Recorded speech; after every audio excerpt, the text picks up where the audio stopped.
Salve, salve, alunos do terceiro ano, CAUNI, tópicos especiais em matemática, geometria plana.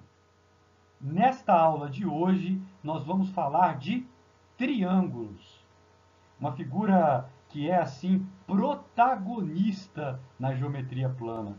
Eu sou o professor Claude Wagner, eu vou conduzir esse trabalho e claramente conto com a valorosa participação de todos vocês, acompanhando esta aula, participando no chat, nos fóruns de dúvida. Vamos então? Me acompanhe. Vamos então à definição de triângulo. Dados 3 pontos A, B, C não colineares, a palavra colinear quer dizer na mesma linha. Eu não quero que eles estejam na mesma linha. Eu quero que eles estejam desalinhados, vamos dizer assim, não colineares. Ok? Chama-se triângulo ABC a união dos segmentos de reta determinados por esses 3 pontos. Então, eu estou no segmento AC, unido com o segmento AB, unido com o segmento BC, e essa união aí é o que eu chamo de triângulo ABC, tá? Então, eu parto de 3 pontos não colineares, ok? Para frente. Agora, os elementos de um triângulo. Primeiro eu vou representar o triângulo, este triângulo que está aí, representarei desta maneira, triângulo ABC. E no triângulo ABC, o A, o B e o C serão chamados de vértices, conforme está escrito aí. Tá? Agora, os segmentos AB, BC e AC, vou colocar aí, serão chamados de lados. Agora, nós temos os ângulos internos. Então, este ângulo aqui, esse aqui é onde está o meu cursor, formado pelo AC e pelo AB, tá? Pelo fato dele estar relacionado ao vértice A, eu posso representá-lo por A chapéu. Vou escrever aí, ó. Acompanhe. Então, A chapéu relacionado ao vértice A, B chapéu relacionado ao vértice B, C chapéu relacionado ao vértice C. Eles são chamados de ângulos internos. Então, veja só, eu chamo esta figura de triângulo, porque ela tem 3 ângulos. Eu podia falar também trilátero, porque tem 3 lados, tá? Ok? Então, vamos para frente. Vamos, então, agora para um ponto bem importante dessa nossa aula. Vimos que o triângulo ele é formado pela união de 3 segmentos de retas denominados lados do triângulo. Coloco, então, a seguinte questão. Dados 3 segmentos quaisquer, eu sempre vou conseguir formar com eles um triângulo? Olhe para esse exemplo, onde eu tenho esse segmento destacado de laranja, esse de dourado e esse de azul. Eu vou pegar este dourado e encaixar aqui com este laranja. E a mesma coisa farei com este azul. Não vou conseguir, claramente, encaixar este dourado com este azul para formar um triângulo. Então, no caso desses 3 segmentos que eu estou colocando aí como exemplo, eu não vou conseguir formar um triângulo. Então, a resposta é não. Tá? Neste caso aí, eu não formo um triângulo. Então, eu pergunto para vocês, qual é a condição de existência? Tá? Qual é a condição para que 3 segmentos quaisquer possam formar um triângulo? Eu chamo isso de condição de existência. Então, vamos ver? Considere 3 segmentos de medidas A, B e C. E suponha que o A seja maior ou igual a B e seja maior ou igual a C. Se os 3 tiverem medidas diferentes, o A é o maior. Se 2 deles tiverem a mesma medida, o A não é o menor. E se os 3 tiverem a mesma medida, o A é qualquer um deles. Ok? Então, eu destaco o A aí. Agora eu vou escrever a condição, hein? Os segmentos A, B e C formam um triângulo se, e somente se, olha aí, a medida do segmento A tem que ser menor que a soma das medidas dos outros segmentos. tá? Escrevo isso em matematiquês. A tem que ser menor que B mais C. Essa é a condição de existência de um triângulo. O caso mais interessante, eu vou escrever agora. Considerando que os segmentos têm medidas diferentes, tá? Que o A de fato é o maior. Então, a condição de existência pode ser escrita da seguinte forma. A medida do segmento maior tem que ser menor que a soma dos outros dois segmentos. Tá? Essa é a condição de existência. Ok? Isso é chamado também de desigualdade triangular. Caminhemos. Agora vamos falar da soma dos ângulos internos de um triângulo. Eu tenho aqui este ângulo A chapéu, este ângulo B chapéu e este ângulo C chapéu. O objetivo, tá? O objetivo é calcular quanto que dá A chapéu mais B chapéu mais C chapéu. Você pode dizer, mas isso depende do triângulo. Não. Qualquer que seja o triângulo, esta soma sempre dará o mesmo resultado. Tá? Vamos conferir isso aí. Me acompanhe. Vou traçar uma reta, tá? Que passa pelo segmento BC. Ok? Está aí destacado em vermelho. Aí, pelo vértice A, eu vou destacar uma paralela a esta reta vermelha. Esta outra reta vermelha que está aí. Então, esta aqui e esta aqui, vamos considerar que são paralelas. Ok? Continue. Aí eu vou destacar essa aqui, eu até coloquei um dourado para ela, uma transversal. Tá? Aí eu tenho aquele assunto das duas aulas anteriores. Paralela, transversal. Aí, este ângulo C, eu posso passar ele para cá, ó, porque eles são alternos e internos. Tá? Esse é o caso clássico desse esquema de paralelas e transversal. Alternos, porque eles se alternam internamente. Tá? Então, o C eu posso passar para cá. Com este mesmo pensamento, tá? Eu posso agora olhar para esta transversal. Eu coloquei o dourado aqui. E passar o B para o lado de cá. Porque também eu vou ter alternos internos. Então, o B chapéu eu posso passar para cá. Então, eu trouxe o C chapéu para cá, trouxe o B chapéu para cá. Aí eu tenho que o A chapéu mais o B chapéu mais o C chapéu formam um ângulo raso. Tá? A mais B mais C é 180 graus. A soma dos ângulos internos de um triângulo é igual a 180 graus. Isso é uma consequência daquele assunto da aula passada de paralelas e transversal. Tá? O que eu fiz foi a demonstração desse resultado, porque eu tenho certeza que muita gente se lembra disso. Tá? Talvez poucos saibam por quê. Porque na matemática, tá? Nós podemos demonstrar os resultados, nem todos. Existem aqueles iniciais, que é o ponto de partida, os postulados que eu fiz na primeira aula. Mas a partir dos postulados, como em uma escada em ascensão, nós vamos demonstrando os resultados. Tá? Eu não comentei, mas aquele resultado anterior, da condição de existência de um triângulo, ele também pode ser demonstrado. Porque o aluno poderia ter se perguntado ali, por que, professor, que o maior lado tem que ser menor que a soma dos outros dois? Só que aquela demonstração lá não é assim muito simples, não. Tá?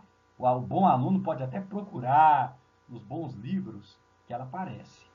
Mas aqui a gente vai colocar só as demonstrações que são assim mais elementares. Até porque estamos em caráter de revisão. Tá? Para frente.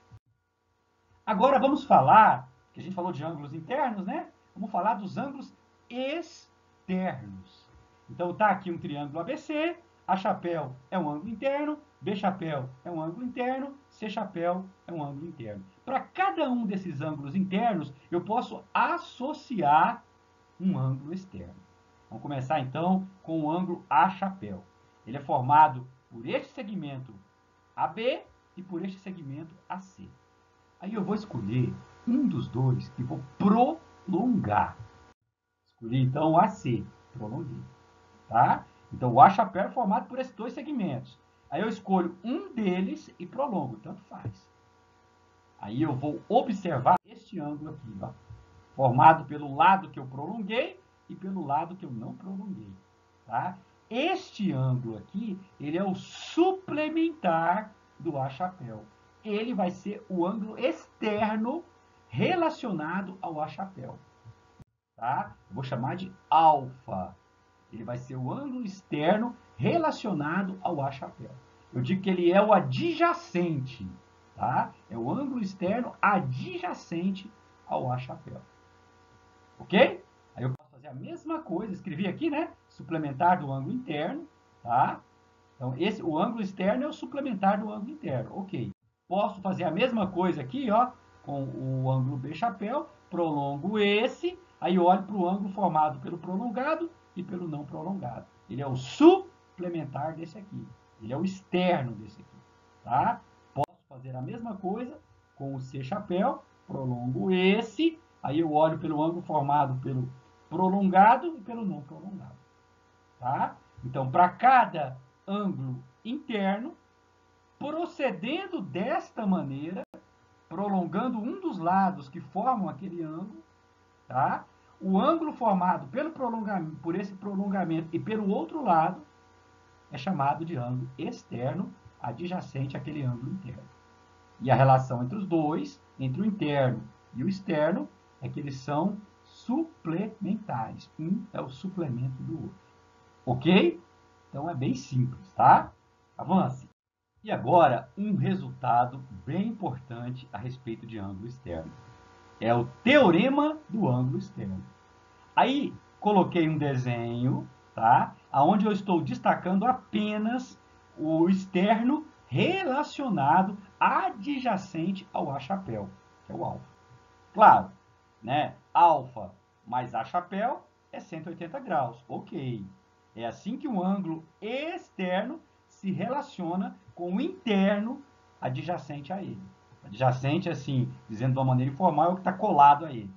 Mas como que esse ângulo externo se relaciona com os outros dois? É isso que eu vou mostrar agora. Vamos fazer uma construção para chegar no resultado. Dei uma prolongadinha aqui para a gente ter uma reta que passa pelo AC. Pelo ponto B, eu vou traçar uma paralela ao AC. Tá? Então, esta vermelha e esta azul são paralelas. E aí eu vou trazer aquele esquema de paralelas e transversal. Aí eu vou destacar, então, esta transversal. Vou olhar para o C-chapéu e para esse aqui, onde está o meu cursor. Aí eles são alternos internos, portanto, tem a mesma medida. Então, eu trago o C-chapéu para cá. Tá? Ok? Aí eu vou observar que esse ângulo todo aqui, tá? É B-chapéu mais C-chapéu. E vou observar esta transversal agora. Tá? Paralelas, transversal, o alfa. E isso aqui tudo são alternos internos. Então, alfa vai ser igual a B-chapéu mais C-chapéu. Escreva isso. Tá? Alfa, B-chapéu mais C-chapéu.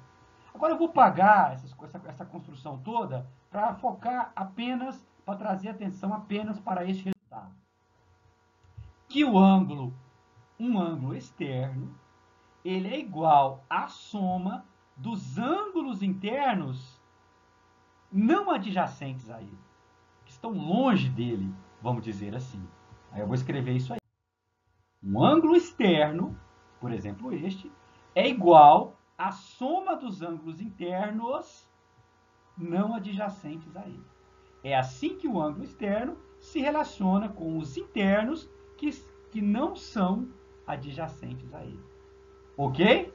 Então, este é o teorema do ângulo externo. Para frente. E agora vamos fazer a classificação dos triângulos. Nomes que podemos dar para os triângulos segundo dois critérios, lados e ângulos. Vamos começar com lados. E o primeiro tipo é o escaleno.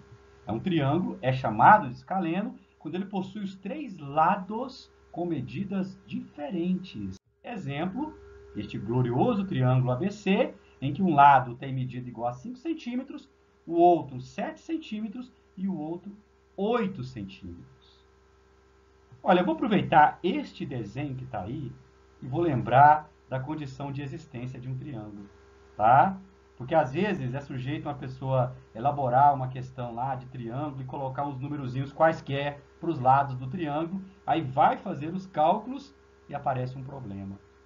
É porque talvez não tenha colocado valores condizentes com a condição de existência de um triângulo. Você lembra qual era? É aquela que diz que o maior lado de um triângulo é menor que a soma dos outros dois. 8 é menor que 5 mais 7. Então, isso aqui está de acordo com a condição de existência de um triângulo. Eu só fiz esse parênteses para trazer esta lembrança. Mas estamos falando de triângulo escaleno. Os lados têm medidas diferentes. Ok? Próximo. Isósceles. Possui pelo menos dois lados com medidas iguais. A palavra iso quer dizer igual. Tá? Quando eu falo em triângulo isósceles, é possível que venha à sua cabeça essa imagem. Tá? Com dois lados de medidas iguais e um terceiro lado com medida diferente daqueles outros dois.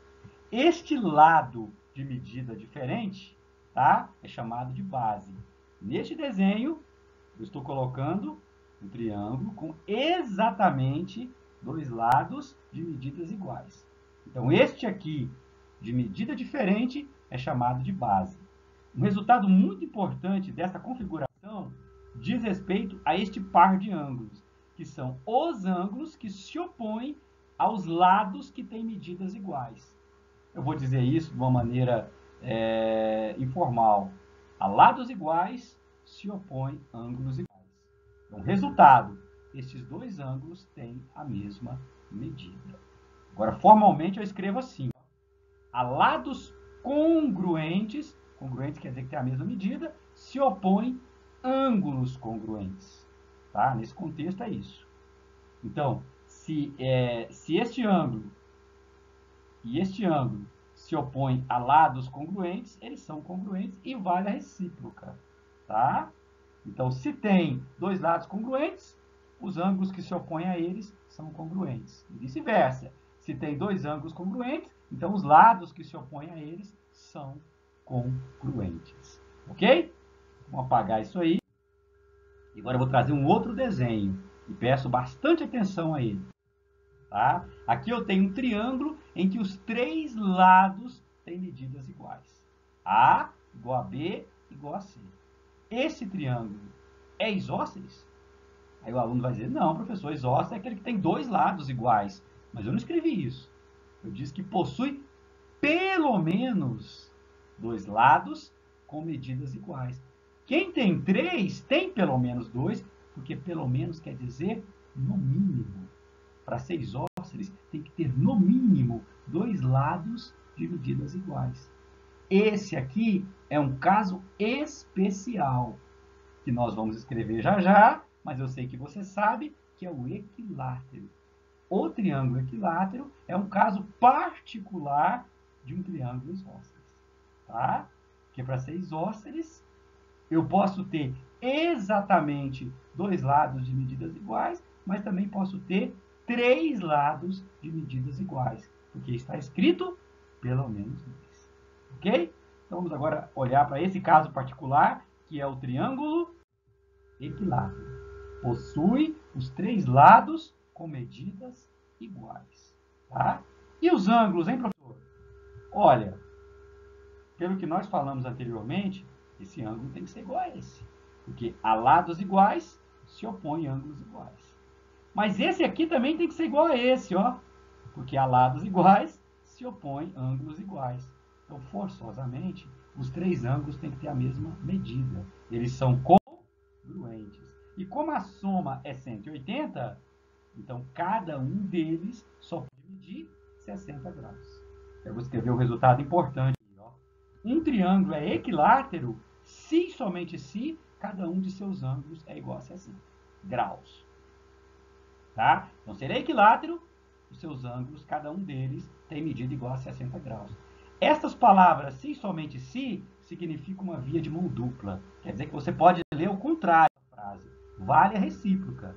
Então, se tiver um triângulo em que cada um dos seus ângulos é igual a 60 graus, você também pode afirmar que ele é equilátero. Ok? Para frente. Agora, No que diz respeito aos ângulos, como que nós podemos classificar os triângulos?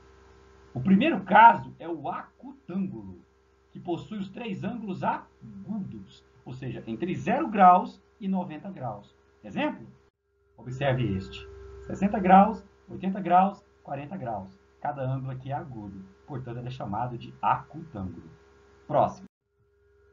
Olha, os triângulos, eles têm assim um status na geometria plana, tá? Constitui assim, usando até uma analogia, uma sociedade assim, lá do topo da pirâmide, tá? E dentro dos triângulos também tem um lugar de destaque, protagonista, esse que eu vou comentar agora, que é o triângulo retângulo. É aquele que possui um ângulo reto, ou seja, medida igual a 90 graus. Este é o desenho clássico. Aqui está o ângulo reto, tá? Então, C chapéu, neste desenho, é o ângulo reto, por isso, triângulo retângulo. Muitas coisas podem ser ditas a respeito desse triângulo, tá? Ele merece uma aula só para ele, só para isso, só para falar das propriedades do triângulo retângulo, triângulo de Pitágoras, por exemplo. Mas nesse momento, tá? Nós estamos apenas classificando. Mas eu vou lembrar que este triângulo é o único em que os lados têm nomes específicos. Por exemplo, você sabe, o lado que se opõe ao ângulo reto, hipotenusa. E os lados que formam o ângulo reto, cada um deles, cateto. Ok? Por fim, o triângulo obtusângulo, que é aquele que possui um ângulo interno obtuso, ou seja, entre 90 e 180 graus. Então, este é um exemplo. Esse cara aqui é um ângulo obtuso, 130 graus. Então, o triângulo é chamado de obtusângulo. Tá? No máximo, um triângulo pode ter um ângulo obtuso, porque a soma é 180, não tem como ter dois. Ok? Então, esta foi a classificação dos triângulos. Primeiro, quanto aos lados, isósceles, pela ordem, escaleno, isósceles, equilátero. Quanto aos ângulos, acutângulo, retângulo, obtusângulo. Findamos a teoria desta aula. Vamos avançar nos exercícios. Então, me acompanhe.